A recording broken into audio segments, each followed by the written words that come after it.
Hello everybody, welcome back. Today I'm going to be doing a tutorial that's slightly different from my other stuff. Mostly what I've been doing is general how-tos, like how to shade, how to line art. This time I'm going to be getting a little bit more specific on something different, and this is how to draw clothing. See, I didn't like buttercoat it all this time, I just said directly we're going to be drawing clothing. Originally I had a different idea on what to do today, but after getting started on this sketch, I realized that it's a much better example of clothing than what I was going to do otherwise, so that other thing is going to be saved for later. Let's actually get started on what I'm doing here. Now, I brought this further along, much more so than a lot of my other things. Namely, I already have the sketching and some of the line art already done. If you're saying, well, what are you doing? You are insane. But this is so I can show you how to do this easier. Now, this is kind of how I get started on the clothing, is I actually do the entirety of the body first, if I erase these layers. So I have the entire body already sketched out, none of the clothing involved, ignoring the hat. That was just so I knew where to place the ear and such. That got included into the sketch. But I did all the body first, and then I did the clothing on top of it on a different layer and in a different color. So the reason why you want to do that is so that the underlayer will help you kind of know where to put all the wrinkles and all the curves for the clothing itself. Because it may go over the clothing, but the clothing goes over the clothing. The clothing may go over the body, but the body directly relates it in every single way, shape, and form, as you would probably guess just by it being worn on the body. And of course this is a wintry scene, so I have this character building a snowman, and she's wearing a lot heavier clothes than what she would normally do. Now, before I get started in the line work here, I'm actually going to bring up the opacity of this so I can point these out easier. Before I really get started, I want to point out a couple of the reasonings that I had here. This huge bunch around the neck is going to become a scarf, probably with a pattern going across it, but we'll see that later on down the line. But scarves are kind of fun to actually put in all the wrinkles and such, because they have these weird bumps where they end up touching the body and where they end up resting, and as they're tucked into the jacket, as this one is going to be tucked in, it bunches out and wraps back up along the bottom, which is really fun. And of course, you can excuse the other side disappearing into nothingness. And of course, you could very easily say, instead of it ending here, you could kind of have it coming off and then come back down here as sort of a wraparound scarf, but I wanted this one to be kind of wrapped in and bundled up right around the neck. I thought that would be a bit more fun, a bit more interesting. Now as for wrinkle placement, I'll be honest, I'm not quite certain of where to put wrinkles yet. Clothing is one of those things you need to put quite a bit of time in before you fully really understand what and where everything is supposed to go.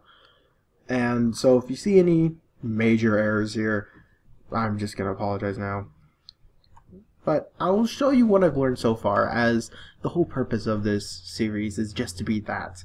It's kind of the blind leading the blind in a way the blind will understand, huh?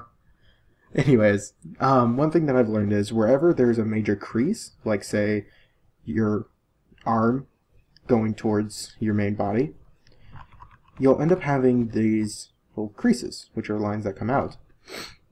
And creases on the opposite side will almost always form a bump, when this material gets kind of squished together, it has to fan out.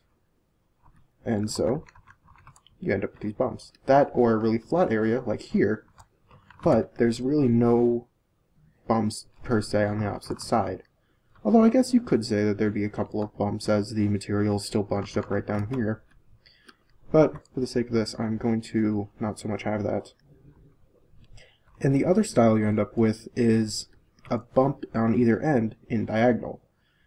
So here, where the clothing kind of wraps around for the elbow, it bumps up because this arm is coming upwards and material has to bunch up in order to compensate for that.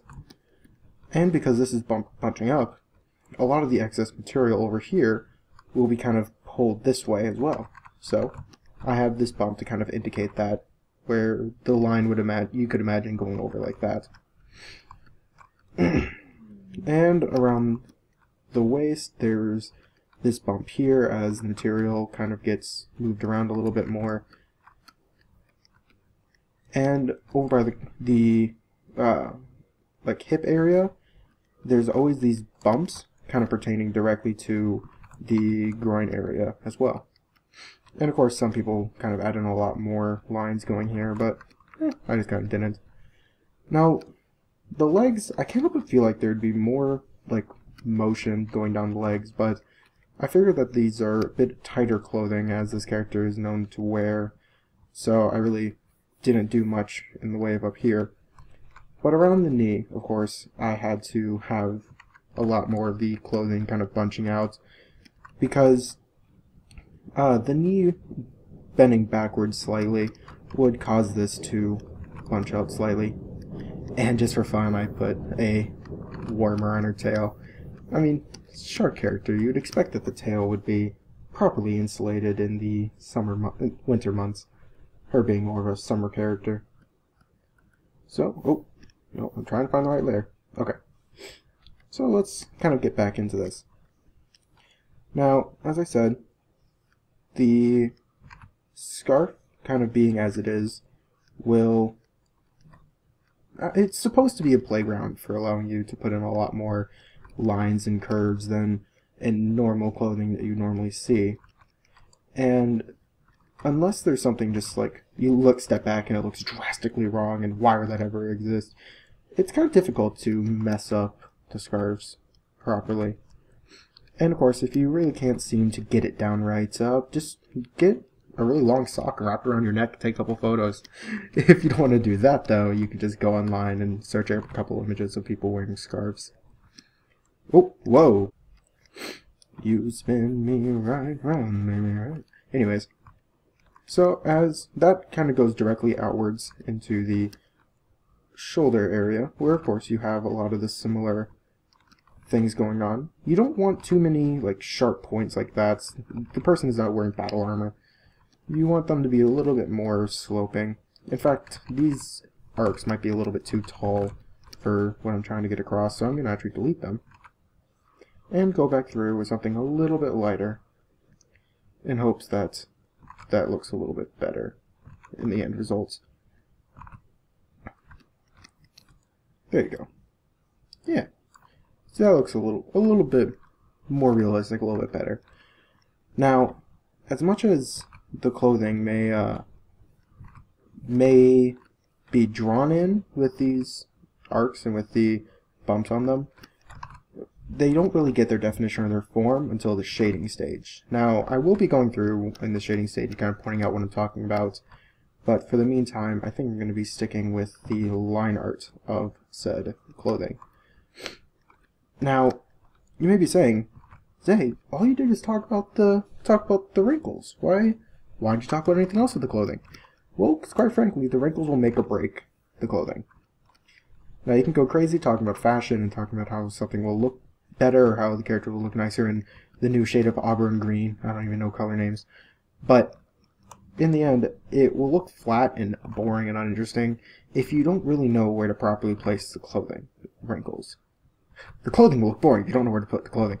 I am just a mess of words today, and I don't know why. I'm having difficulties with this line. You are all seeing this in real time. I am not going to be editing that out. Oh, for the love of Christ.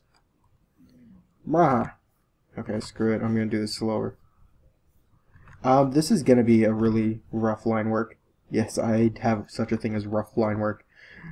I'm going to be going through all these lines afterwards and make them thicker and more interesting afterwards. It's digital. I'm allowed to do that. But if you don't, as I'm getting back to what I was saying before, if you don't really know what to put where, then the clothing will just kind of fall flat. It needs to be able to be open. It needs to be able to wrinkle. It needs to be able to move around. It needs to be able to be extra roomy and really skin tight in some areas, and it has to be able to reflect that pretty accurately. And you can't just like recolor the character's skin and claim it to be clothing, because it's the character's skin. Like, it's just going to show up even more so. Now, I actually put in the pumpkin's head just so I can put this mitten into the scene easier.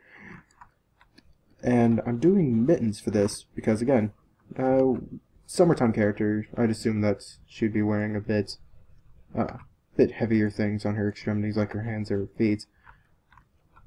And if you were coming here looking for a hand tutorial, that is going to be in a future video. I don't know when yet. I don't exactly have it on the radar. If someone wants that to be done sooner, please let me know down in the comment section, or note me on Perpendicular DeviantArt, and I'll be probably looking forward to making that sooner. Till then, this will have to do for now. Actually, I'm going to round that out at the top just a little bit more, because mittens are not... Whoa! I threw my pen. I don't know why, but I just threw my pen. Mittens aren't all that pointy, so I'm going to round that out. And of course in the back, because it's in the back, it's not going to be quite so thick when it comes to line work, but it will have to be there. And of course, we have the side of the chest going in here. Now, this is something I'm going to point out here, because this really irks me quite a bit. When you're drawing clothes over a female character's chest, it doesn't wrap around to the skin. Like, that never really happens. Notice how the blue for the character is up here, yet the red for the clothing is down there. There's no reason for it to just be hugging your chest like that. It just doesn't really work. I mean, certain styles of clothing, yes, that is a bit more accurate. I don't know, bras and like skin-tight sweater vests or something. I don't know what people draw these days. Those probably would, but there's, I don't know, it just looks kind of odd when from the side you just get the full profile view. But, well, there are some exceptions that cause that to happen. There's absolutely no exceptions that cause this to happen. This thing in the middle should not ever be seen when there's clothing over it. You put like wrinkles and stuff like that, because the clothing will cause a bridge over whatever it is you're drawing. And that just looks silly. It looks straight up silly. But I'm going to leave in those lines in, and I'm going to kind of quick throw in this zipper line that's going to be going down. Oh, that should be going in this direction. There we go. The zipper line is going to be thin and not so much there. Now, of course, we're going to be jumping down the other side of the body and adding in this kind of rumple of fabric where that indicates where the middle of the waist really is. And the bottom of the jacket is a little bit wider and a little bit heavier than the top, of course. And so we just kind of go across. There you go. Now if we zoom out. Now, you may be able to point out that, hey, all you did was just copy your sketch work. Not true. Not true. Like, up here, layer 3 is not visible, that's because I'm not on layer 3 anymore. Up here, I kind of went over the sketch work differently, and of course, the sketch work is there just to kind of be an example of what you were thinking when you're originally putting the stuff down, more so than anything else. So, there's no reason to, like, always change, or to stick to what you had done previously. Whew. Now, getting into the lower waist area.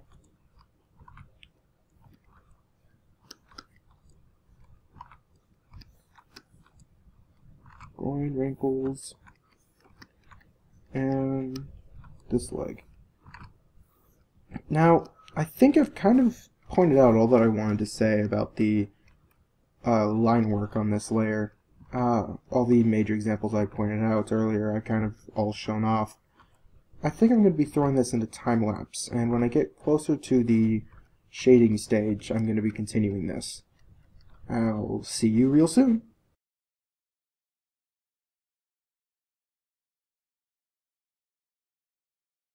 And welcome back. As you can see, I put in all the flat colors with no shading on them. And I thought I'd show kind of the next step on how to define the clothing in this layer. Basically, the way I'm going to be doing this is actually very similar to how I did the brush shading that I showed you in the last video. Yes, that was the last video. And I'm going to be imagining that the light is going to be coming mostly from behind for this case.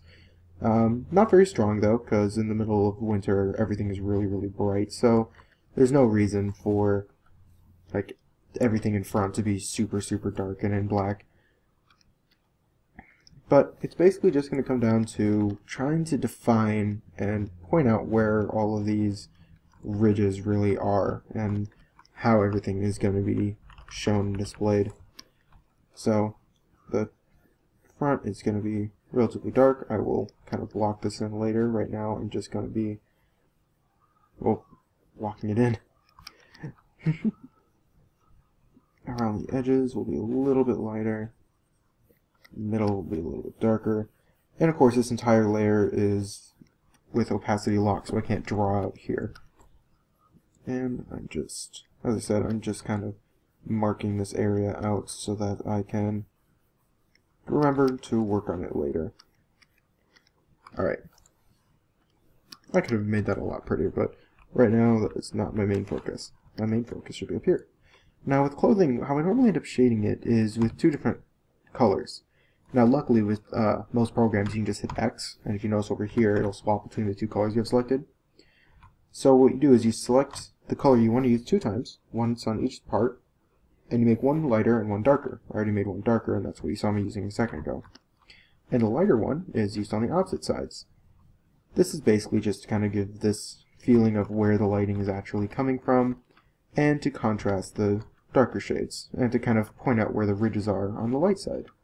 Because otherwise you wouldn't have these ridges much at all, and it would kind of ruin the purpose of drawing them in the outline if there's no trace of them to be seen when it comes to the actual color.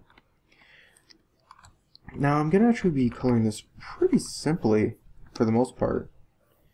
While I'm going to be using one of the more complex ways of going about it, I'm just going to be kind of showing where everything is, rather than going super in-depth and pointing out every single little bit as what I normally use this style of shading for. I say usually, but yet when it comes to clothing, I actually end up preferring this style. I love to shade, and so this is just a really good excuse to shade a lot. Now, this arm is going to be in front of the character mostly, and we imagine that the sun is going to be behind. So it's actually going to be, the darks are actually going to come out quite a bit more on this part of the arm, rather than on most other portions. So as we drag these darks out, we end up making these kind of areas where the light can catch on the opposite side. So like right here would be kind of a lighter area. And this area in the middle here will for the most part be kind of a neutral zone, an area where there's not going to be much in the way of one color or the other. Now, those aren't all that too common, to be totally honest, but I'm going to be using them quite a bit on this picture, because I kind of want to keep it overall rather simple. This is going to be kind of a fun little drawing, nothing too insanely difficult with how it's made or what it's trying to portray. Just building a snowman, having fun in the winter. And I feel as though with a picture like that, there's no real need to go super in-depth and to make it really high quality and perfect. Actually, now I think about it, it might be a little bit too early to be drawing snow and such, but screw it, it's starting to snow around here, so I'm going to be doing this now. Ha ha ha. And none of you can stop me. Namely because I'm making this video before it gets on the internet, but whatever. None of you can stop me. Now, notice that I made the lights here a little bit bigger towards the top than on the bottom. That's because the arm is supposed to be going away from the body as it goes up, and so that kind of generates this lighter area, and the lighter area gets bigger towards the top. See, now I'm going to start talking about shading a lot, but for the most part that's what you're going to be seeing. I'm supposed to be showing off how to, like, do the wrinkles and how to drag those out, but for the most part, when it comes to shading clothing, you're going to be shading actually the neutral zones and the flat areas more so than the crests. Because if you end up like just shading the wrinkles and everything, it just becomes this complicated wrinkly mess, and no one really wants to see just a wrinkly mess of clothing. Now I'm going to step away from the green here for a second and actually, oh, where was it? Oh, I was just going to work on this blue of the scarf. I thought this ahead of time. So you select the color twice. As you notice, I'm not switching out anything here. You make one of them darker and one of them lighter. Simple as that. Now, and of course you lock the layer. Now, this thing is going to be a little bit different when it comes to how it's actually shaded, because most of the wrinkles are already there. You're not going to be making up a lot of information here.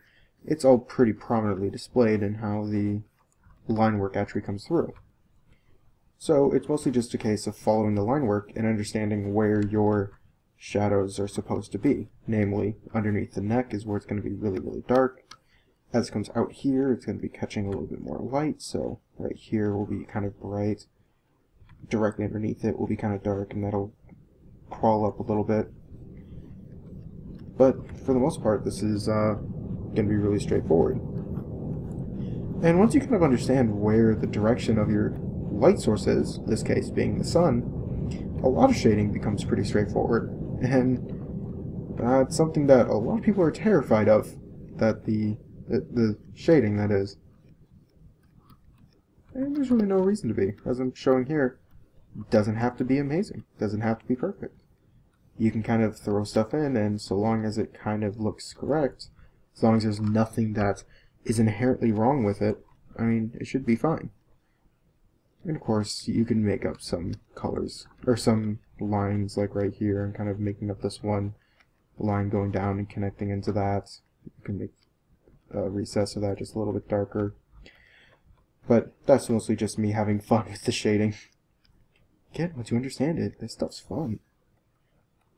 And as we zoom out, that might be a little bit much actually. I think I'm gonna kind of erase that just a little bit. Go to carried away, which is perfectly possible.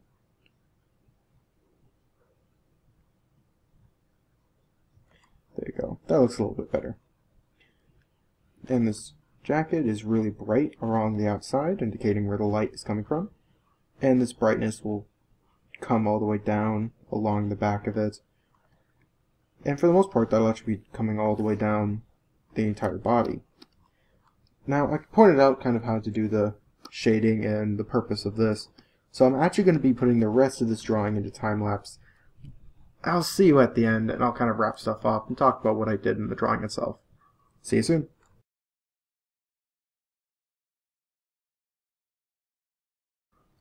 And welcome back from the second time-lapse in one video. Anyways, I think I got a little bit carried away with the shading, but as I said before, I actually do really enjoy the shades, so I had fun. Can you really blame me? Then I added in the snow effects and the snowman arms and stuff like that, so all in all, I think it turned out pretty good. And it's a great example of how to draw in. I'm going to reduce the size of this brush so that you don't just see a giant circle. And it's a great example of how to draw in wrinkles in clothing in a way that's a little bit better than just having straight lines. Anyways, with that, I will put my signature down on the corner. That is a different layer than it needs to be. And I cannot seem to do this and talk at the same time.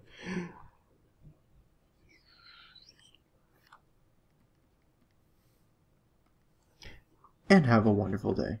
If you have any suggestions for future videos, or if you just simply like this and want to try it out yourself, show me what you made. Tell me what you want.